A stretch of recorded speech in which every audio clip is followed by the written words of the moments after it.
파리의 심리학 카페 모드 르안. 오은영 박사님의 심리 상담 처방 프로그램들이 여러 개 있다. 그리고 그 프로그램에서 오은영 박사님의 날카로운 원인 분석에 감탄하고는 한다. 심리 분석과 상담은 우리들이 겪고 있는 다양한 문제들의 원인을 밝히고 적절한 해결 방법을 조언해준다. 이렇게 신기하고 흥미로운 심리 상담을 18년 동안 5만 명에 달하는 사람에게 해오신 분이 있다. 바로 이 책의 저자인 모드 르안이 그분이다. 이분은 파란만장한 인생을 살아왔다. 어린 시절 아버지에게 버림받고 타가소에 맡겨져 어린 시절을 보냈다. 그리고 그녀는 20살에 자신을 있는 그대로 사랑해주는 남자를 만나 결혼을 했다. 그러나 그녀의 아들이 태어난 23살 때 사랑하는 남편이 뇌출혈로 사망했다. 그 후로 우울증에 시달리며 술에 의존해 알코올 중독자로 살아가다 자신을 걱정하는 아들을 보고 정신을 차렸다. 늦은 나이인 48살에 대학에 들어가 게슈탈트 심리학을 공부하고 3년 후 심리 상담소를 개원했고 다시 1년 후에 심리학 카페를 열었다. 이 심리학 카페는 매주 목요일 저녁 7시에 카페에서 진행하는 심리 상담이었다. 이 심리학 카페는 1997년부터 현재까지도 매주 파리 바스티유의 한 카페에서 열리고 있다고 한다. 이 책이 발행된 시점까지 총 916번에 걸쳐 심리학 카페가 열렸고 이 책은 그녀가 만난 사람들의 심리 상담을 담고 있다. 총 5개 장에 29가지 처방을 담고 있다. 5개의 장은 첫 번째 날은 일상, 두 번째 날은 상처, 세 번째 날은 사랑, 네 번째 날은 인간관계, 다섯째 날은 인생, 이렇게 총 5개 장으로 구성된다. 세상이 불공평하게 느껴질 때 어느 목요일 저녁 줄리가 펑펑 울면서 심리학 카페를 찾아왔다. 그녀는 평소 100점짜리 멋진 인생을 살고 싶다고 말해왔던 여성이었다. 그런데 그녀는 열심히 8년간 일을 해왔던 회사에서 해고를 당했다. 그녀는 세상이 불공평하다고 말하며 울었다. 그녀의 말대로 세상은 불공평하다. 그게 인생의 진리다. 삶이란 원래 불공평한 거다. 그러나 우리는 다른 식으로 살아갈 수 없다. 좋은 것만큼이나 안 좋은 것도 받아들이는 것이 인생의 규칙이다. 자신에게 닥친 불행을 원망하며 울기만 할 것인가? 인생이 우리가 바라는 대로 흘러가지 않아도 원망하면 안 된다.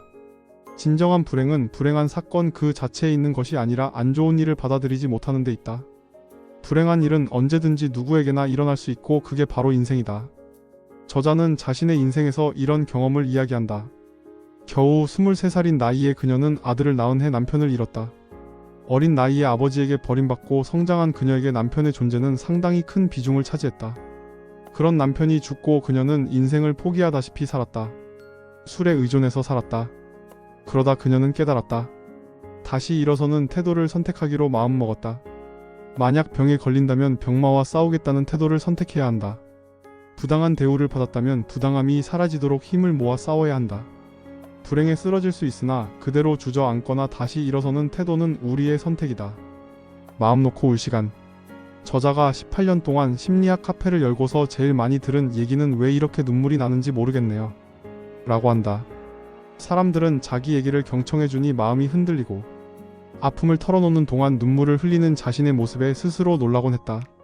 그만큼 가슴 깊숙이 숨겨져 있어 자신조차도 알지 못했던 아픔이 많았던 것이다. 우리의 마음도 마음 놓고 울 시간이 필요하다. 아프면 아프다고 힘들면 힘들다고 얘기할 수 있어야 한다. 그러지 못하면 상처와 아픔이 한 번에 크게 터져버릴 수도 있다. 파비앙은 평생 자신의 감정을 억누르며 살아왔다. 그런 그가 어느 날 운전 중이던 그를 멈춰 세우고 차량 등록증과 면허증을 요구한 경찰에게 미친 사람처럼 소리를 지르고 욕설을 퍼붓는 일이 벌어졌다. 다행히 다른 경찰이 말려서 멈추긴 했지만 파비앙은 그런 일을 벌인 스스로도 믿을 수 없을 정도의 사건이었다. 저자는 파비앙에게 억눌려 있던 감정을 이제는 하나씩 표현해 보도록 처방했다. 우리의 감정은 무쇠가 아니다. 우리의 마음도 따뜻한 관심과 애정이 필요하다. 이 세상을 살아가면서 결코 나를 떠나지 않을 유일한 사람은 바로 나 자신이다. 그러니 이제부터라도 우리의 감정을 온전히 느껴보고 아프면 아프다고 말하고 눈물이 날 땐 소리 내어 엉엉 울어보라고 말한다. 설령 나쁜 감정일지라도 내 안에서 숨을 쉴 수 있게 해주라고 조언한다. 치유의 과정. 심리 상담을 하면 사람들은 궁금해한다. 왜 굳이 고통스러운 과거의 이야기를 들추어 내냐고 물으며 괴로워한다. 하지만 과거의 상처를 돌아보고 치유하지 않으면 과거의 상처는 끊임없이 되살아나 현재의 나를 괴롭힌다. 저자는 과거의 상처를 치유하는 과정을 동굴 탐사에 비유하곤 한다. 어두컴컴하고 이상한 소리가 들리는 동굴이 하나 있다고 가정하자. 동굴에서 밖으로 괴물이 내는 소리가 울려서 사람들은 동굴 가까이 가는 것조차 두려워했다. 그런데 어느 날 한 탐험가가 용감하게 동굴 안으로 들어갔다. 그리고 그 괴물의 소리의 정체를 알아냈다. 그것은 바로 동굴 깊숙한 곳에 사는 쥐의 소리였다. 동굴에서 소리가 크게 울려서 괴물 소리처럼 들렸던 것이었다. 과거의 상처는 동굴 안의 쥐와 같다. 다만 괴물이라 생각해 감히 동굴 안을 들여다 볼 엄두를 내지 못했을 뿐이다. 뱅자맹은 열심히 공부를 하는 학생이었지만 국립행정학교의 입학시험에서 번번이 낙방했다. 시험날이 되면 이유 없이 몸이 아파서 제대로 시험을 치를 수가 없었다고 했다. 여러 차례 상담을 해본 결과 그가 시험을 꺼리게 만드는 것은 그의 아버지 때문임이 밝혀졌다. 그의 아버지도 과거에 뱅자맹이 지원한 학교에 응시했다가 떨어진 일이 있었고, 그래서 그의 아버지는 은근히 그가 그 학교 입시에서 떨어지기를 바라고 있었다. 그런 아버지의 태도 때문에 뱅자맹은 스스로 아버지를 뛰어넘을 것을 허용하지 않았던 것이었다. 그녀는 이후 뱅자맹에게 정당성을 찾아가는 치료를 했다. 그리고 서서히 아버지와 차별성을 갖는 과정을 진행했다. 과거의 아픈 상처를 떠나보내지 못하고 되풀이해서 괴로워하는 사람들이 많다. 상처를 치유한다는 것은 과거로 돌아가 모든 일을 제자리로 돌려놓는 것이 아니다. 적절히 거리를 두고 아픈 기억을 떠나보내는 것이다. 나를 사랑하기. 건강한 부모 밑에서 자란 아이는 자신이 무엇을 원하는지 정확하게 아는 힘을 갖는다. 반면에 어린 시절에 학대를 당하거나 방치된 사람들은 자신의 감정을 표현할 줄 모르고, 몇몇 감정들은 수치스럽게 여겨 스스로를 억압하곤 한다. 그리고 이들의 고통은 성인이 되어서도 계속된다. 심리학자 나다니엘 브랜드는 자존감에 대해 이렇게 설명한다. 첫째, 우리 자신에게 생각하는 능력이 있으며 인생에서 만나게 되는 기본적인 역경에 맞서 이겨낼 수 있는 능력이 있다는 자신에 대한 믿음이다. 둘째, 우리 스스로 가치 있는 존재임을 느끼고 필요한 것과 원하는 것을 주장할 자격이 있으며 자신의 노력으로 얻은 결과를 즐길 수 있는 권리가 있고 또 스스로 행복해질 수 있다고 믿는 것이다.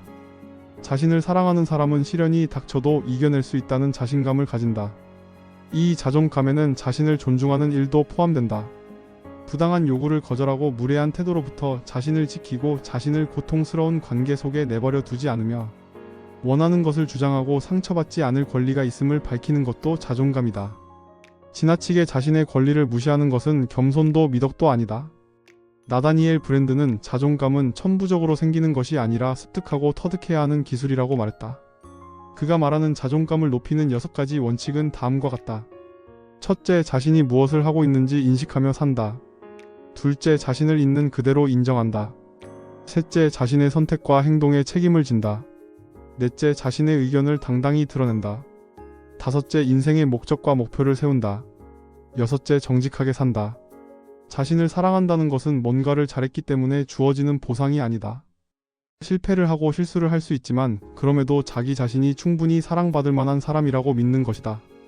사랑의 형태. 설레고 두근거리는 감정이 사라진 연애는 그만 끝내야 하는 것일까를 고민하는 사람이 많다. 과학적으로 밝혀진 바에 따르면 사랑에 빠진 사람의 가슴을 뛰게 하는 물질인 도파민은 그 효과가 3년을 넘기지 않는다고 한다. 누군가는 이를 근거로 사랑의 유효 기간이 3년이라고 말하기도 한다. 처음에는 불꽃처럼 사랑이 타오른다. 그러나 시간이 지날수록 서로의 눈에 씌었던 콩깍지가 벗겨지고 이전에는 보이지 않았던 상대의 단점들이 서서히 드러난다. 점점 함께하고 싶은 욕심이 줄어들고 사람들은 사랑의 끝을 의심한다. 그렇지만 이는 사랑의 끝이 아니라 또 다른 모습의 사랑으로 변모하는 순간이다. 사랑이 불꽃처럼 타오르고 그냥 꺼져버리는 것이 아니라 오래 지속하는 사랑으로 이어지는 과정의 일부라는 의미이다. 사랑은 제일 먼저 사랑에 빠지는 단계를 지나 사랑을 하는 단계를 거치고 사랑에 머무는 단계로 나아간다. 사랑을 오래도록 지켜나가고 싶다면 최적의 거리를 유지할 수 있어야 한다. 결혼을 하려는 사람에게 하는 조언. 결혼을 하려는 사람에게 저자는 가치관이 비슷한지 확인하라고 조언한다. 모두 각기 다른 가치관을 가지고 살아간다. 그런데 그 중에는 저마다 결코 타협할 수 없는 핵심적인 가치가 있다. 배우자와 이런 핵심 가치관이 비슷할수록 결혼에 대한 만족도가 높아진다. 그러나 만약 가치관이 다른 배우자와 결혼을 한 경우 절대 상대방을 변화시키겠다는 생각은 하지 말라고 조언한다. 부부가 장기적으로 좋은 관계를 유지하고 싶다면 함께 할 수 있는 일에 뛰어들어야 한다고 한다. 반드시 거창한 일이 아니어도 된다. 남편에게 배관 수리하는 법을 배워보거나 함께 저녁 식사를 준비하는 등의 일이면 된다. 사랑은 끊임없이 사랑하는 사람을 재발견해 가는 과정이다. 새로운 발견이 항상 즐거운 것만은 아닐지라도 서로의 사랑을 풍부하게 만들어가는 데 도움이 될 수 있다. 남의 눈을 의식한다면 프랑스의 대표적인 정신분석학자 자크 라캉은 남의 인정을 구하는 욕망을 인정 욕망이라고 말했다. 그리고 인정 욕망이야말로 인간이 갖는 욕망의 본질이라고 설명했다. 라캉에 따르면 아기는 엄마와 하나가 되고 싶은 욕구를 갖는다. 그런데 엄마의 곁에는 아빠가 항상 있다. 아기는 아빠가 되고 싶다는 욕망과 함께 엄마가 원하는 그 무엇이 되고 싶어 한다. 엄마에게 인정받고 싶은 욕망은 사회의 인정을 바라는 욕망으로 확장된다. 사회가 욕망하는 돈, 성공, 명예, 존경 등을 마치 내가 원래 욕망했던 것처럼 받아들인다. 즉, 인정 욕망이 타자의 욕망을 나의 것으로 만들어 버린다.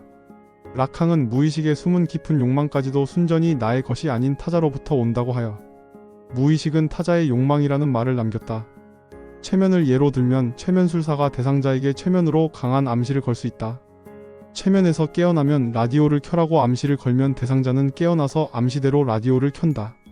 이때 최면술사가 대상자들에게 왜 라디오를 켰냐고 물으면 대상자들은 놀랍게도 다양한 이유를 답한다. 음악이 듣고 싶었다거나 심심해서 켰다는 등의 이유를 만들어 답을 한다. 사실은 그들이 라디오를 켠 이유는 암시에 의해서이다. 인정 욕구도 이와 유사하다. 우리가 무언가를 원할 때 당연히 그 욕망이 나의 욕망이라고 생각하지만 실은 타인들과 세상이 바라는 것에 불과하다. 어쩌면 우리가 살고 있는 우리의 삶도 사람들의 기대와 인정에 부응하기 위해 애쓴 삶일지도 모른다. 그리고 우리를 이렇게 조종할 수도 있는 것은 칭찬이다. 고래도 춤을 추게 만든다는 칭찬은 꼭 좋은 것만은 아니다. 오히려 칭찬은 상대에게 엄청난 부담감을 안겨주기도 한다. 칭찬을 들은 사람은 혹시라도 상대의 기대에 못 미칠까봐 실망시키지 않기 위해 노력한다. 이럴 때 칭찬은 판단이자 통제 수단이 되기도 한다. 그러니 다른 사람의 인정이나 칭찬에 너무 연연해 하지 말자. 진정한 칭찬은 자기 스스로의 존재 가치를 인정해주고 전진하게 응원하는 것이다. 휴식의 필요성. 바이올린을 보관할 때는 현을 느슨하게 풀어놓는다. 줄을 맞춰놓은 채 보관하면 바이올린을 곧바로 사용하기에는 편하겠지만 정확한 음을 맞추기 위해 다시 줄을 조여야 한다. 이런 식으로 매일 조이다 보면 결국 현은 끊어지게 된다. 사람도 마찬가지다. 항상 팽팽하게 당겨진 채 긴장된 삶을 살고 쉬지 못하면 언젠가는 방전이 되어버린다. 휴식은 빈둥거리는 게으름이 아니라 창의력을 높이고 인생을 충만하게 만드는 시간이다. 그러므로 마음 편히 쉬는 일은 결코 미뤄서는 안 된다. 인생은 단거리 달리기가 아니라 마라톤과 같다. 그러니 쉬어줄 때는 충분히 휴식을 주고 뛸 때 다시 힘내서 뛰어야 한다.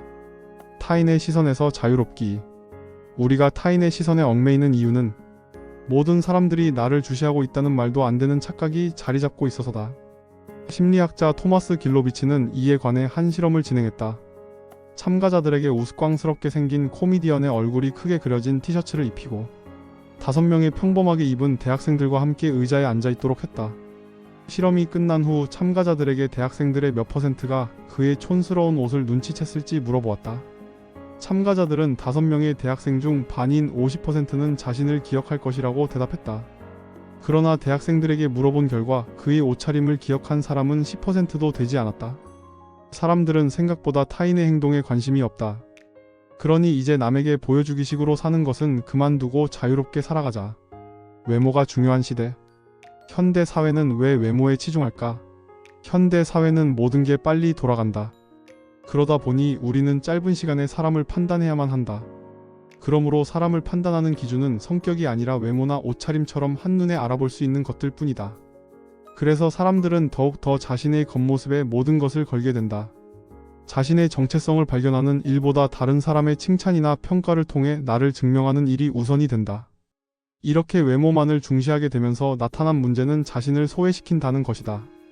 신체를 나와 분리하고 이를 마음에 안 들어하면 자아는 흔들리고 자긍심은 바닥으로 가라앉는다. 아인슈타인은 이 점에 대해서 다음과 같이 말했다. 만일 내용물보다 포장지가 더 좋다면 그거야말로 슬픈 상황이 아니겠는가?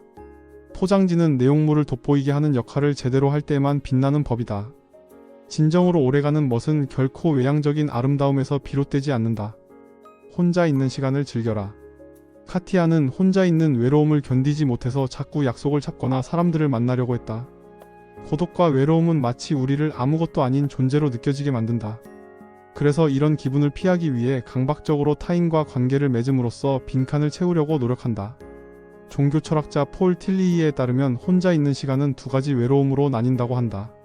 첫째는 혼자 있는 시간이 고통인 롤리니스이고, 둘째는 혼자 있는 시간이 즐거움인 솔리투드이다. 그리고 이 솔리투드로 우리는 남들과 잠시 떨어져 있을 때 곁에 있는 사람들의 소중함을 느낄 수 있다. 우리는 혼자 있는 시간을 나 자신을 충만하게 만드는 시간으로 만들어야 한다. 현대 사회는 부의 양극화 문제와 청년 실업 문제 그리고 고도 경쟁 사회이다. 이런 사회를 살아가는 사람들은 마음에 많은 상처를 받는다. 그리고 자신의 마음에 병이 들었는지도 모른 채 마음의 병이 다른 여러 증상으로 나타난다. 이런 사회를 살아가는 우리들에게 무엇보다 따뜻한 위안과 소통이 필요하다. 이 책은 프랑스에서 파리 사람들이 가장 만나고 싶어하는 심리학자 모드 르안이 상담한 5만 명의 실제 상담 사례들이라 읽기 쉽고 공감이 간다. 다른 심리학 책들은 여러 심리학자들의 이론을 설명하는 내용이 대부분이지만 이 책은 구체적인 사례를 이야기 형식으로 들려주며 문제의 원인을 짚어준다는 점이 다르다. 이별, 사랑, 불행, 관계의 문제들처럼 책에 나오는 29가지 사례는 우리가 주변에서 흔히 볼 수 있는 사례들이라 상당히 친숙한 내용들로 구성되어 있다. 답답한 마음을 밝혀주는 햇볕같이 따뜻하고 위안을 받을 수 있는 책이다.